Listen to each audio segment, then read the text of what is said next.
ওই চোখের জ্যোতি হারানো ভাইয়েরা আনন্দের অশ্রু ঝরিয়ে বলেছিল, আমার চোখের জ্যোতি দিয়ে যদি বিগত 15.5 বছরের অন্ধকার দূর করে দেশকে আলোকিত করা যায়, আমার গোটা জীবনের আলো দিয়ে হলো এই বাংলাদেশকে আলোকিত করার জন্য আমি আবার জীবন দেব।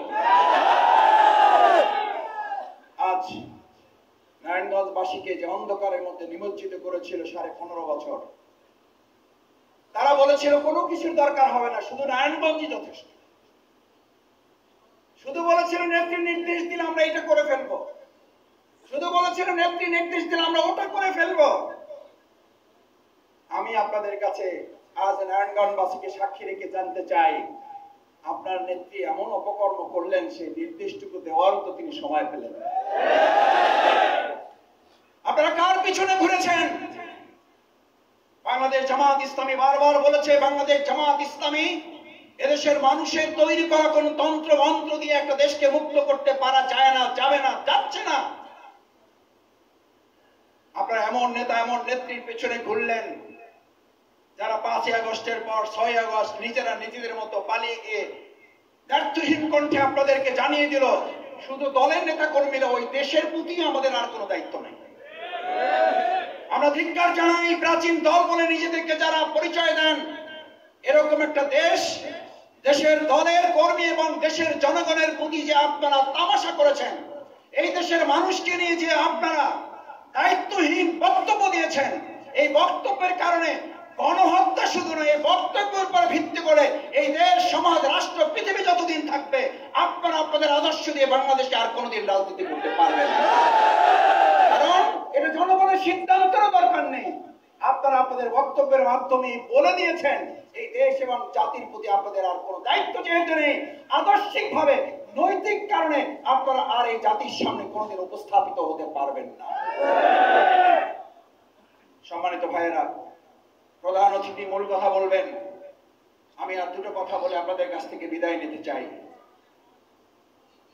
2024 সালে 5ই আগস্ট, তার আগের 4, তার আগের 3, তার আগের 2 আমাদের ভাইয়েরা, আমাদের বোনেরা 30শে জুলাই বলে নাই, মানে 1লা আগস্ট বলে নাই,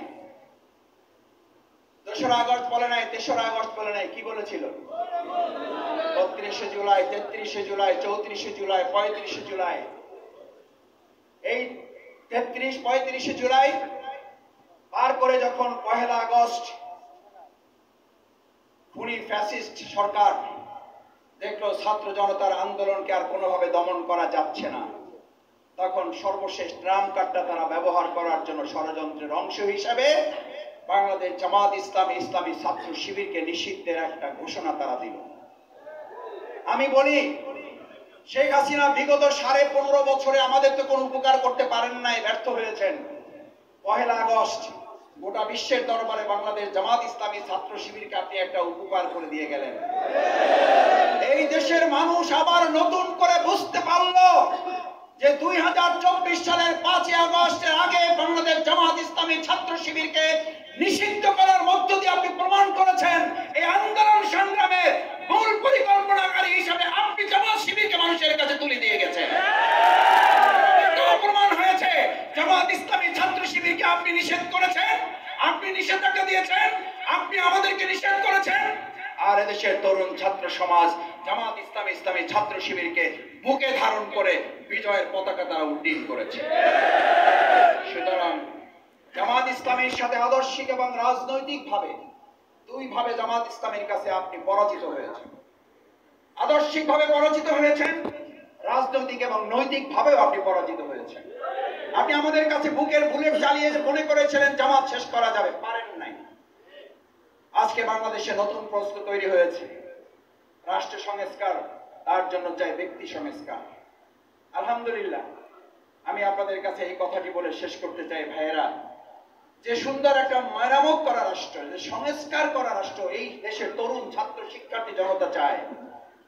আপনি বলুন, এই সুন্দর একটা স্বপ্নের রাষ্ট্র তৈরি করার জন্য সততা দরকার, দক্ষতা দরকার, দেশপ্রেমের দরকার। আজকে অন্যান্য দলকে এই 3টা জিনিস প্রমাণ করতে হবে, আর ইতিমধ্যে বাংলাদেশ জামাত ইসলামী তা প্রমাণ করে জাতির কাছে নিজেদেরকে উপস্থাপন। দুর্নীতিতে নিমজ্জিত একটা সরকারের মধ্যেও বাংলাদেশ জামাত ইসলামীর 2জন মন্ত্রী 3টি মন্ত্রণালয় পরিচালনা করে এই সাংবাদিক ভাইদের মধ্যেও নিশ্চয়ই তখন কেউ কেউ ছিলেন, সেই তথ্য এখনো সংসদে আছে, সেই তথ্য টিআইবির কাছে আছে, সেই তথ্য প্রেস ক্লাবের সাংবাদিক সম্মেলনের কাছে আছে।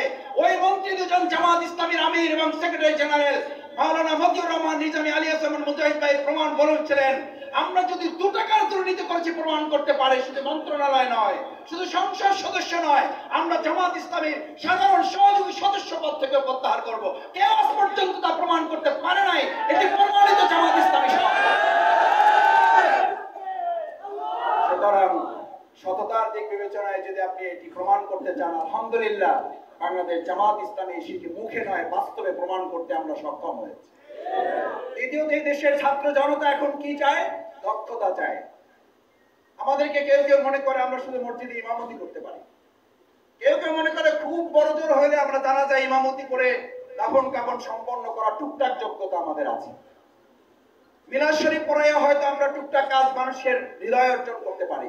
কিন্তু আজকে প্রমাণ হয়েছে বাংলাদেশ জামাত ইসলামী সততার পাশাপাশি দক্ষতার মানদণ্ডে অন্য যে কোনো দুনিয়াবী দৃষ্টির চেয়ে আমরা আমাদের জায়গায় মানুষের কাছে আস্থা অর্জন করতে সক্ষম হয়েছে। তৃতীয়ত, সবচেয়ে বড় আজকে দেশের জন্য সংকট, যারা অন্তর্বর্তীকালীন সরকারের দায়িত্বে এখন আছেন, যারা কাজ করছেন, তারা প্রতিবার বারবার বলছেন আমাদের কিছু সৎ লোক হয়তো টুকটাক পাওয়াও যাচ্ছে, কিছু দক্ষ যোগ্য লোক হয়তো পাওয়াও যাচ্ছে, সবচেয়ে সংকট হচ্ছে যেটা দেশপ্রেমিক লোকের অভাব।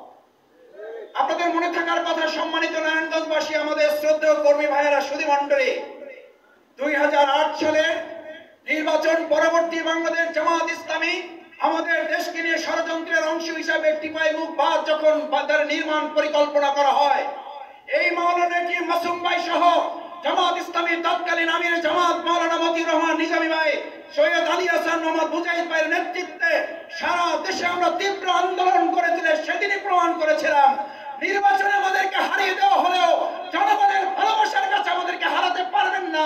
আমরা সেদিন প্রমাণ করেছি আধিপত্য গোষ্ঠীর কাছে আমাদের নেতৃবৃন্দ ফাঁসির মঞ্চে দাঁড়িয়েছে, দেশপ্রেমের প্রশ্নে, ইমানের প্রশ্নে আপোষ না করে আমরা শাহাদাতের নজরানা পেশ করেছি।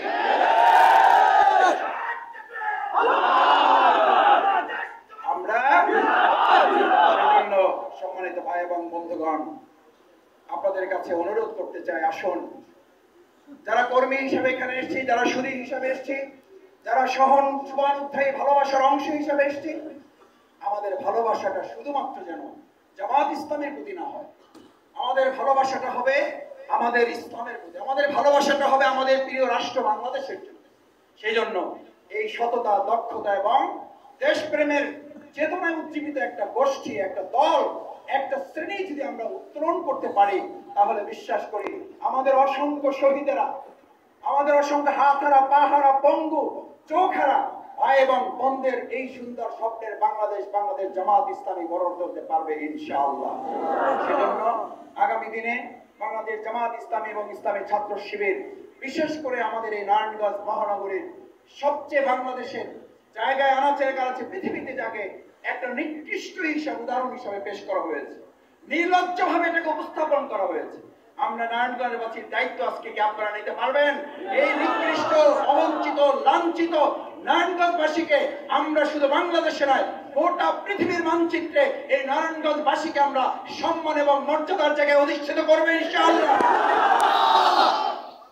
এটা করার জন্য আপনাদেরকে আজকে সিদ্ধান্ত নিয়ে যদি বের হতে পারেন, এই অবহেলিত, এই লাঞ্ছিত, এই অপমানিত, এই নিকৃষ্ট নারায়ণগঞ্জবাসী হিসাবে যাদেরকে আমাদেরকে পরিচিত করিয়েছে, তাদের অনুপস্থিতিতে আমরা আমাদের এই প্রিয় নারায়ণগঞ্জবাসীকে সম্মান এবং মর্যাদার আসলে তাদেরকে অধিষ্ঠিত করবো ইনশাআল্লাহ। সেই প্রত্যাশা ব্যক্ত করে আবারও আপনাদের সবাইকে ধন্যবাদ এবং কৃতজ্ঞতা জানিয়ে, আগামী দিনের যে কোনো দাবি আদায়ে বাংলাদেশের বিরুদ্ধে যে চলমান এখনো কিছু ষড়যন্ত্র ঘাপটি মেরে থাকা লোকেরা করছেন, আমরা তাদেরকে হুঁশিয়ার করতে চাই, রাজপথে মোকাবেলা করে ব্যর্থ হয়ে গর্তের মধ্যে লুকিয়ে হুঙ্কার করে লাভ হবে না, সেখান থেকে খুঁজে বের করে, বেনজির যেমন বলেছিলেন গর্ত থেকে বের করা হবে, আজকে জনগণ দায়িত্ব নিয়েছে গর্ত থেকে বের করে আপনাদের ষড়যন্ত্রের উচিত জবাব দেওয়া হবে। ষড়যন্ত্র বন্ধ করুন। দেশের মানুষের কাছে আত্মসমর্পণ করেছেন, এবার নিজেদের দায় স্বীকার করে বিচারের মুখোমুখি হন, তাহলেই হয়তো ভবিষ্যতে আপনাদের জন্য কোনো রাস্তার পথ খোলা থাকতেও পারে। সেই প্রত্যাশা ব্যক্ত করে আবার আপনাদের ধন্যবাদ জানিয়ে কথা শেষ করছি। আল্লাহ হাফেজ। বাংলাদেশ জিন্দাবাদ, বাংলাদেশ জামাত ইসলামী জিন্দাবাদ, নারায়ণগঞ্জ মহানগরী জিন্দাবাদ। আসসালামু আলাইকুম ওয়া রাহমাতুল্লাহি ওয়া বারাকাতুহু।